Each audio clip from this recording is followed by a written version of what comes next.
Bismillahirrahmanirrahim. Assalamualaikum warahmatullahi wabarakatuh. Saya Aminah binti Ibrahim bersama rakan saya Nur Asilah binti Rozi akan membicarakan berkaitan kebitaraan tokoh dalam tamadun Islam, As-Sakaki pelopor ilmu retorik Arab moden, karya Miftahul Ulum. Pertama sekali, saya akan memperkenalkan berkaitan biografi tokoh.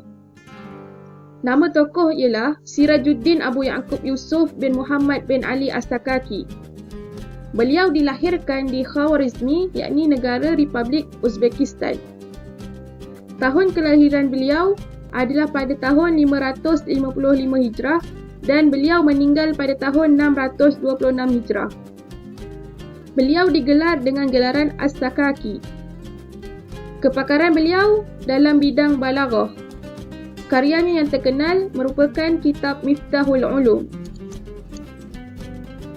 Faktor yang mempengaruhi beliau mempelajari ilmu balaghah, pada masa kecil As-Sakaki, beliau sangat jauh daripada keluarga yang berilmu tinggi kerana beliau bukan dari keturunan ulama serta keturunan bangsawan di Khwarizmi, akan tetapi beliau terkenal dengan perbuatan besi sehingga digelar Sakakin Al-Hadad, yakni pengasah besi terbaik.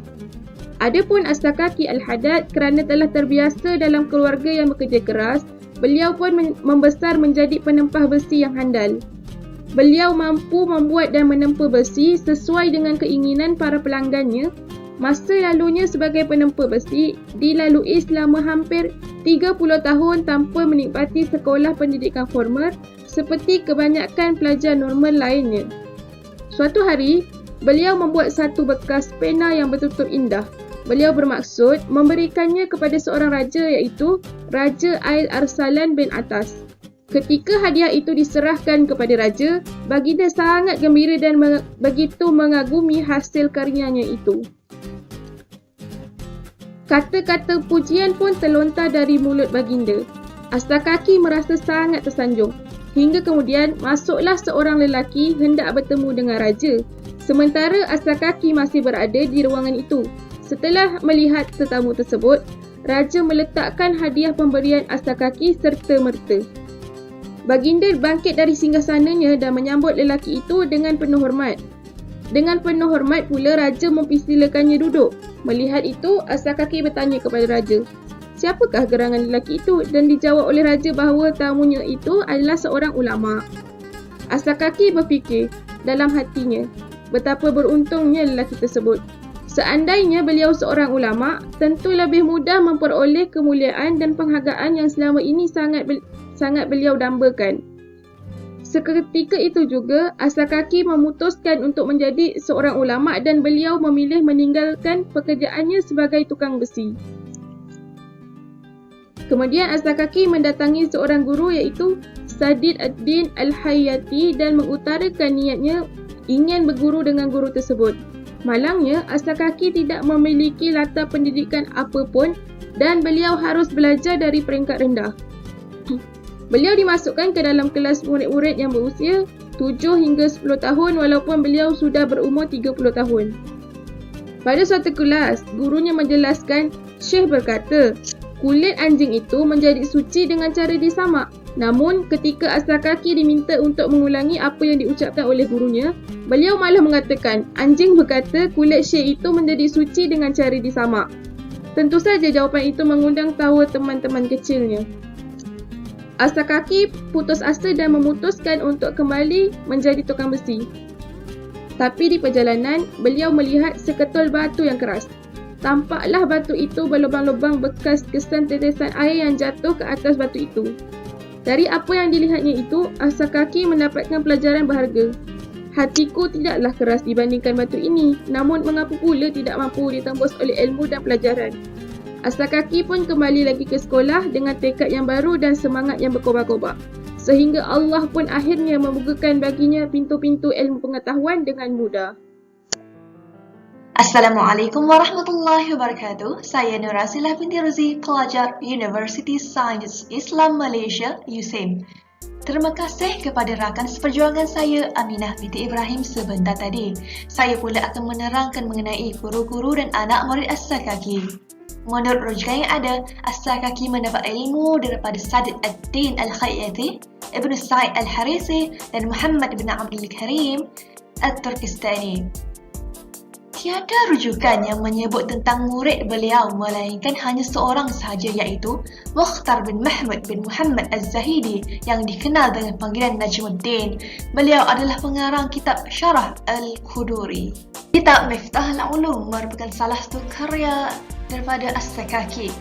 Ia merupakan karya khas dalam bidang ilmu bahasa Arab. Seterusnya, kitab ini dipelajari di madrasah-madrasah kerajaan Islam Abbasiyah, Mamlukiyah, Utsmaniyah di benua Asia, Afrika dan Eropah. Kitab Miftah al-Ulum telah dicetak sejak zaman kerajaan Utsmaniyat seperti mana yang didapati dalam Mu'jam al-Matbu'at al-Arabiyyah wa al-Mu'arrabat yang diambil dari percetakan Sarkis di Mesir pada tahun 1346 Hijrah. Mengikut pengkaji, kitab Miftah al-Ulum ada 11 salinan manuskrip di Museum Iraq. Miftah al-Ulum ada 3 bahagian. Pertama, ilmu saraf, morfologi. Yang kedua, ilmu nahu. Yang ketiga, ilmu balaghah.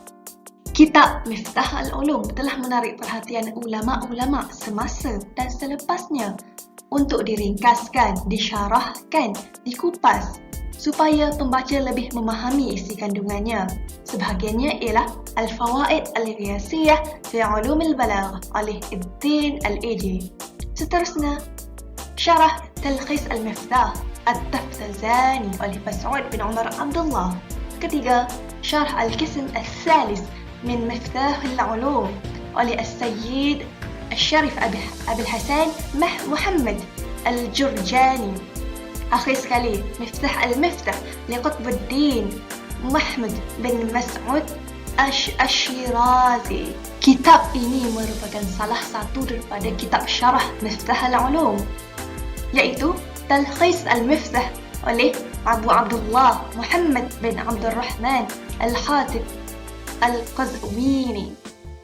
Di sini, kami sediakan sebahagian daripada kitab-kitab huraian Talkhis al-Miftah, iaitu Mawahib al-Fatah fi Syarah Talkhis al-Miftah oleh Ibnu Ya'qub al-Maghribi. Seterusnya, Urus al-Afrah fi Syarah Talkhis al-Miftah oleh Bahauddin as-Subki. Akhir sekali, Syarah as-Saghira 'ala al-Talkhis oleh Sa'duddin at-Taftazani. Para ulama terpanggil untuk memberi komen kepada As-Sakaki kerana mereka sangat kagum dengan perbahasan yang dikemukakan oleh As-Sakaki dalam kitab Miftah al-Ulum. Antaranya ialah Syekh Mustafa al-Maghari. Karya beliau, Tarikh Ulum al-Balaghat wa Ta'rif bi Rijaliha, beliau berkata, kita tidak pernah tahu bahawa sebelum As-Sakaki ada yang membahagikan ilmu fasahat kepada 3 bahagian seperti yang kita lihat hari ini, sama ada berbentuk lisan maupun dalam bentuk tulisan.